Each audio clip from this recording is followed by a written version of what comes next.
Hai, salam Bapak Mama Saudara yang dikasihi Tuhan. Selamat bertemu dan berjumpa kembali. Oleh kasih dan penyertaan daripada Tuhan, saya senantiasa berharap Bapak Mama Saudara sekalian dalam keadaan sehat, walafiat, dengan penuh rasa syukur kepada Tuhan. Pada hari ini, kita akan membaca serta merenungkan firman Tuhan yang terambil dari kitab 1 Korintus 8 ayat 1-13. Sebelum membaca dan merenungkan akan firman Tuhan, saya mengajak kita menyatukan hati dan pikiran di dalam doa. Kita berdoa. Bapa kami dalam surga, Bapa yang kami sembah lewat anak-Mu Yesus Kristus, terima kasih Tuhan untuk kasih, setia, dan penyertaan Tuhan di dalam kehidupan kami. Kami boleh bangun di pagi hari dalam keadaan tubuh sehat dan nyaman, serta menikmati berbagai aktivitas kami Tuhan. Pada saat ini Tuhan, kami akan membaca, mendengar, serta merenungkan akan firman Tuhan. Kami memohon di dalam tangan dan pengasihan Tuhan memberkati. Biarlah apa yang kami baca dan kami dengar tidak berlalu begitu saja, tetapi boleh menjadi berkat bagi kehidupan kami Tuhan. Mengampuni kami Tuhan, di dalam anak-Mu Yesus Kristus kami telah datang dan berdoa. Amin. Salam Bapak Mama Saudara yang dikasihi Tuhan. Pada hari ini kita akan membaca serta merenungkan firman Tuhan yang terambil dari kitab 1 Korintus. 1 Korintus pasalnya yang ke-8, ayatnya yang pertama sampai ayatnya yang ke-13. Di bawah perikop tentang persembahan berhala. Tentang daging persembahan berhala, kita tahu kita semua mempunyai pengetahuan yang demikian membuat orang menjadi sombong, tetapi kasih membangun.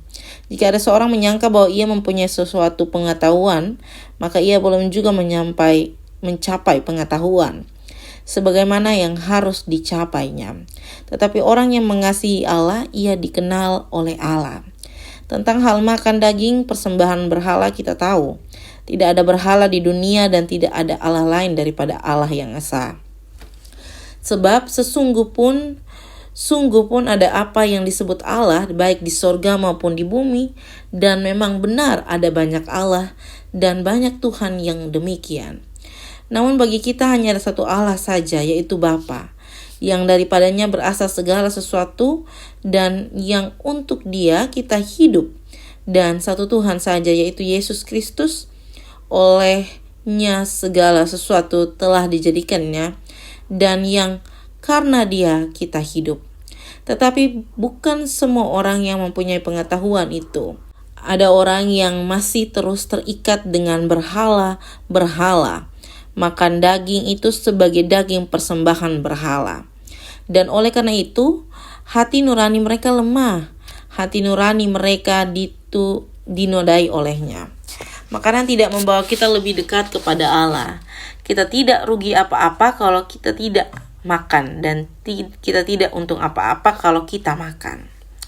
Tetapi jagalah supaya kebebasanmu ini jangan menjadi batu sandungan bagi mereka yang lemah. Karena apabila orang lain melihat engkau yang mempunyai pengetahuan sedang duduk makan di dalam kuil berhala, bukankah orang yang lemah hati nuraninya itu dikuatkan untuk makan daging persembahan berhala? Dengan jalan demikian orang yang lemah, yaitu saudaramu, yang untuknya Kristus telah mati, menjadi binasa karena pengetahuanmu.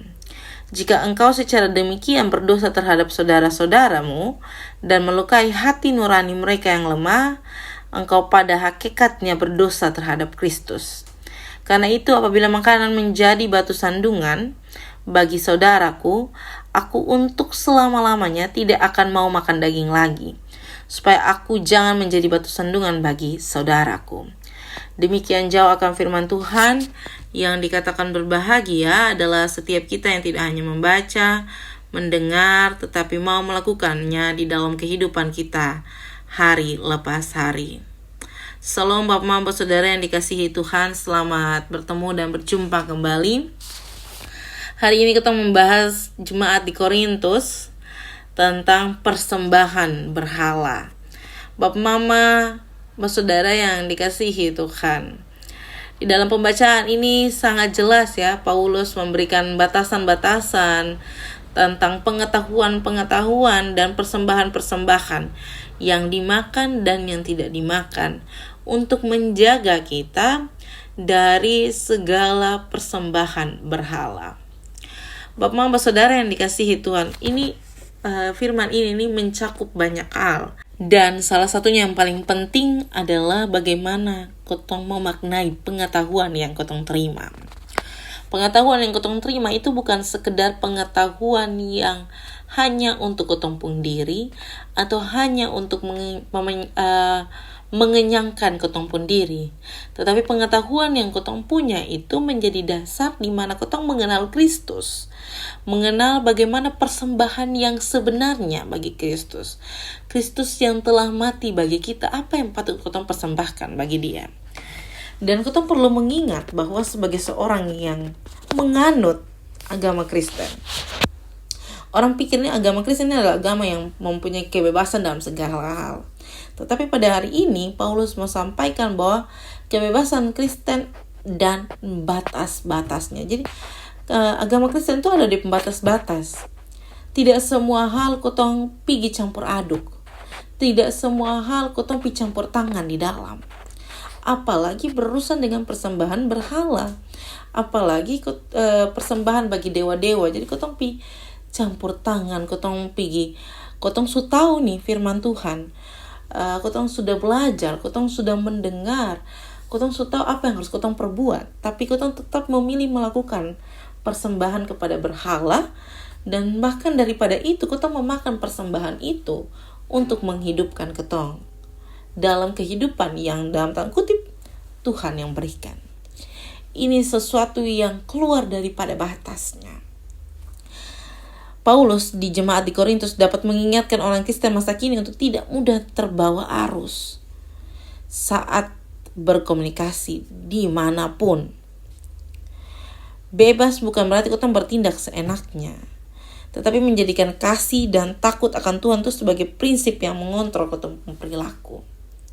Jadi jangan sampai kotong melakukan sesuatu dan itu menjadi contoh bagi itu orang yang tidak punya pengetahuan sampai kepada situ. Jadi kotong sudah tahu teologinya seperti apa, tafsirannya seperti apa yang kotong harus lakukan, tapi kotong melakukan sesuatu yang menyimpang, dan orang yang awam itu melihat kotong, dan dia melakukannya, dan kotong adalah orang yang berdosa. Jadi jangan beranggapan bahwa kotong orang berpengetahuan, tapi kotong tidak mempergunakan pengetahuan itu sebagai buah untuk persembahan bagi Tuhan. Pergunakanlah pengetahuan itu dalam kasih akan Allah. Kemarin kotong bahas tentang batu sandungan. Ini hari saya mau bilang, jangan sampai pengetahuan dan kebebasan yang diberikan Allah bagi kita membuat kotong tidak melihat ada batasan-batasan yang diberikan untuk menjaga kotong dari segala sesuatu, yakni dosa. Selamat menjadi berkat dimanapun Bapak Mama Saudara semua berada. Tuhan memberkati dan menolong kita semua. Amin untuk firman Tuhan. Untuk menutup perenungan pada saat ini, saya mengundang kita menyatukan hati dan pikiran di dalam doa. Kita berdoa. Bapa kami dalam surga, dikuduskanlah namamu, datanglah kerajaan-Mu, jadilah kehendak-Mu di bumi seperti di sorga. Berikan kami pada hari ini makanan kami yang secukupnya, dan ampunilah kami akan kesalahan kami, seperti kami juga mengampuni orang yang bersalah kepada kami. Dan janganlah membawa kami ke dalam pencobaan, tetapi lepaskanlah kami daripada yang jahat. Karena Engkau yang punya kerajaan dan kuasa dan kemuliaan sampai selama-lamanya. Amin. Salam Bapak Mama Saudara sekalian, selamat beraktivitas. Tuhan memberkati dan menolong kita semua.